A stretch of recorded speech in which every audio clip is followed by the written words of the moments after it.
Hi Achievers, do you believe that your life is granted by God?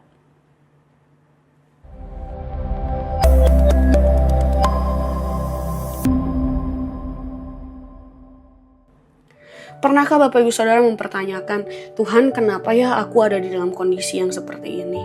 Baik ketika kita menikmati berkat maupun ketika kita ada di dalam sebuah pergumulan. Nah, firman Tuhan mengingatkan kepada kita di dalam Yeremia 29 ayat yang ke-11 bahwa aku ini mengetahui setiap rancangan-rancangan yang ada padamu. Itu berarti tidak ada satu hal pun yang terjadi di dalam hidup kita yang merupakan sebuah kebetulan. Tuhan tahu, Tuhan menempatkan kita di dalam posisi itu dan Tuhan mengizinkan proses itu berlanjut dalam kehidupan kita. Nah, apakah tandanya ketika Tuhan menempatkan kita di sebuah kondisi atau tempat, berarti kita sedang berjalan sendirian? Tentu tidak. Di dalam 1 Samuel pasal yang ke-10 ketika Saul dipanggil, di situ dikatakan bahwa roh Tuhan turun atasnya. Jadi Tuhan tidak hanya menempatkan kita di sebuah kondisi atau tempat, tapi Tuhan juga berkenan untuk hadir bersama-sama dengan kita di tempat itu. Kalau kita lihat di dalam Yohanes pasal yang kedua ketika Yesus ada di situ, lalu terjadilah sebuah mujizat di situ, air berubah menjadi anggur terbaik.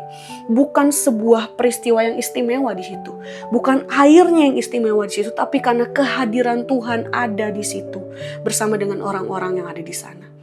Lalu lebih dari itu, kalau kita lihat di dalam 1 Samuel pasal yang ke-16, ketika Daud dipilih oleh Tuhan, ternyata Tuhan tidak hanya berkenan untuk menempatkan kita, lalu dia hadir di sana bersama-sama dengan kita, tapi dia juga berkenan untuk terlibat aktif untuk memperlengkapi setiap kita, melalui pengurapannya yang bisa diberikan kepada setiap kita. Lalu yang menjadi pertanyaan adalah, apakah itu tandanya hidup orang percaya akan bebas dari masalah dan tantangan? Tentu tidak. Kalau kita lihat ke dalam kehidupannya Yusuf di dalam Kejadian 37 sampai 50, di situ kita bisa melihat sama-sama bahwa bahkan Allah menempatkan penjara di situ untuk Yusuf dan Yusuf ada di dalamnya, itu pun bagian dari rencananya Tuhan. Jadi yang bisa kita sama-sama lakukan sebagai orang-orang percaya adalah mari kita terus ingat di hari-hari yang akan mendatang. Kalaupun Tuhan menempatkan kita di suatu tempat atau kondisi, itu semua terjadi atas perkenanannya Tuhan. Tuhan mengizinkan itu terjadi. Jadi mari kita terus beriman karena Tuhan ada di dalamnya bersama-sama dengan kita. Kita tetap setia dan tetap bertanggung jawab dan tetap rendah hati. Karena kalau bukan karena Tuhan yang berjalan bersama-sama dengan kita, kita pasti tidak akan mampu berjalan sendiri.